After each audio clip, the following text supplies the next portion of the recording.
والصلاة والسلام على رسوله وعلى آله وأصحابه أجمعين.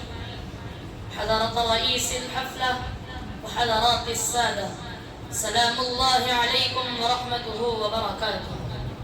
وبعد، لقد دخل التاريخ الإسلامي المشرق بالكثير من الشخصيات الفذة والأعلام البارزين ممن أفادوا الأمة الإسلامية، فقدموا مثالا للإيمان والصبر والثبات على الحق والموت في سبيل الله والحق والدين، ومنهم عمار بن ياسر رضي الله عنه.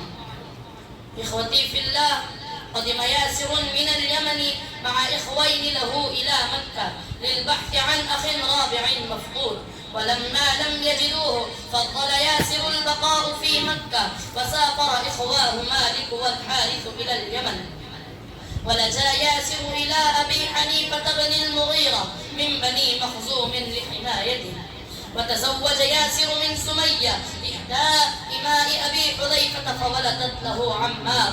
فلما جاء محمد عليه الصلاة والسلام برسالة الحق ودخل عمار في الدين الجديد وأسلم بإسلامه أبواه ياسر وسمية، ولم يرض إسلامهم بني مخزوم فأذاقوهم أشد ألوان العذاب من كي بالنار وضرب بالسياط وإلقاء في شمس صحراء مكة المحرقة، وهم ثابتون على دينهم لا يتزعزعون. وقد مر عليهم في تأديبهم رسول الله صلى الله عليه وسلم فقال: صبر آل ياسر إن موعدكم الجنة.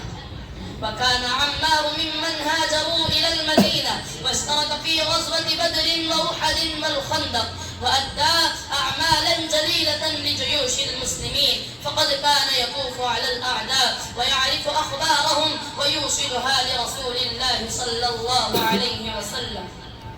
وكان رضي الله عنه شجاعا، وقضى في حرب اليمامة ضد مسيلمة الكذاب يشجع المسلمين على الجهاد قائلا: يا معشر المسلمين، أمن الجنة تفرون إلي أنا عمار بن ياسر هلموا إلي. وقد أحبه رسول الله صلى الله عليه وسلم حبا شديدا، وأنكر على عمر إغضابه لعمار وقال: من عادى عمارا عاداه الله، ومن أبغض عمارا أبغضه الله.